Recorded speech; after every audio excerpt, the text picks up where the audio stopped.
তুমি সকালে কয়টার সময় ঘুম থেকে উঠছো? 10টায়। ফজর নামাজ পড়ে তারপর তো নামাজ পড়ে আবার ঘুমাইছো? জি। কেন ঘুমাইছো? ঘুম পাইছি। একদিন পড়াশোনা করতো? জি স্যার। কয় বেলা পড়ে? এবার একটু থামি, একটু দম নিয়ে আমি, তুমিও একটু দম নেওয়া দরকার। অনেক হচ্ছে, এবার একটু আমরা প্রেম করি। প্রেম করি না? আমরা প্রেম করতেছি না? অনেক প্রেম করতেছি। কিরে তোর বাইঙ্গা ছিল সোজা কিছু তো আচ্ছা তো বডি পার্টসে কোনো প্রবলেম আছে তোর মনে হয়? থাকতেই পারে। কি হয়েছে হানিটা খুললা? সারাদিন আমার গার্লফ্রেন্ড ভাঙ্গির জুস খাওয়ায়, প্রতিদিন জগিং করে। আমার কি মানে নিজের বয়ফ্রেন্ড মনে করে নাকি আমার ট্রেনার? ভালো তো ফিটনেস ভালো স্যার দৌড়া। জীবন থেকে সব উঠ গেছে, আমার সব সাদা কালো দেখে আমি জানো ও যাক আমার লাইফ থেকে। রাশেদ ভাই, বাবু তুমি এখানে? আমি তোর সাথে কথা বলবো, আপনি যদি একটু যেতেন। চুপচাপ কেন, কিছু বলবা? আমি রাশেদ ভাইকে কি বলছি? কিছু বলতেছিলাম না। তুমি মিথ্যা বলতেছো। তুমি তাহলে ভুল শুনছো। কথা হলে তো আমাদের মধ্যে হবে। সম্পর্কটা নাই আর আমাদের মধ্যে। তুমি কি কিছু বলতে চাও? হ্যাঁ, আমাদের একটু আলাদা হওয়া দরকার। হয়তো আমি তোমাকে কষ্ট দিচ্ছি অথবা তুমি দিচ্ছ আমাকে কষ্ট, ওগুলো বোঝার জন্য একটু কিছুদিন আমরা একা থাকি। টেম্পোরারি ব্রেকআপ বলতে না আমি কিছু বুঝি। ব্রেকআপ যদি হওয়ারই হয় সেটা হবে পার্মানেন্ট। তুমি ভুল বুঝতো। প্লিজ তুমি কোনো মিথ্যা সান্ত্বনা দিও। ভুল আমি বুঝতেছি না। ভুলটা অ্যাকচুয়ালি আমার। ছোট বয়সে প্রেম করে ফেলছি তো, কোনটা রাইট কোনটা রং ওটা বোঝার মতো সিচুয়েশন ছিল না। আসলে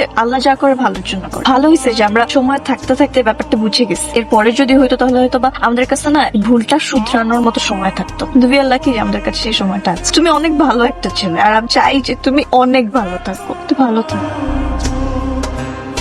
কেন ডাকছো? ভালো আছো?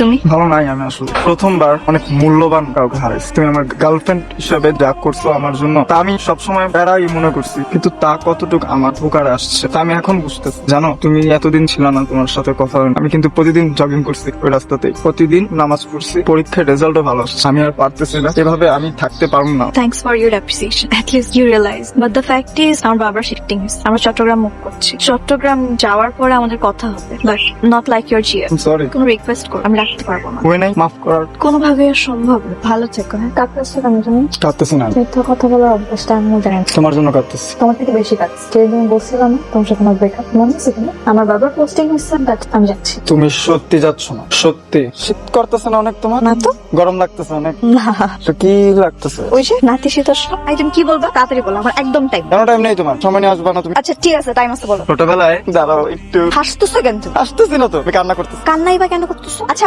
বলতে না পারলে অ্যাটলিস্ট লিখে দাও। আই ছেলে, আই ঘোড়া। আমাকে কংগ্রাচুলেট করো। কেন? করতে বলছি করো। আচ্ছা কংগ্রাচুলেশন। Thank you. চিঠি দাও। আমি রাতের বেলা কষ্ট কইরা মুভি দেখা আমি এটা লিখছি, বুঝো? ঠেকা খেয়ে গেলাম, প্রেম না করি। ভালো থেকো। আচ্ছা I am sorry you late. সজলের সাথে আমার কোনো প্রেম নেই। Seriously? So you love me? No. সত্যিটা বলো। I love you too. তুমি কি করতেছো? পাবজি খেলি। আরে ভাই নো পাবজি খেলে আপনি খেলতেছেন? আইডির নাম সামনে ডোর এক কইলাম না, রাত্রে খেলবো। এই আপনি আপনারটা খেলেন তো। এই সত্যি করে বলো তোমার কোনটা বেশি ইম্পর্টেন্ট, আমি না পাবজি? অবশ্যই তুমি ইম্পর্টেন্ট। পাবজি না, বের হয়ে গেছে মনের কথা। তোর মনে কি ছিল এটা বের হয়ে গেছে। তুমি ফোনটা রাখবা? আর মাত্র একটু বাকি, যাও। তুমি ফোন রাখবা?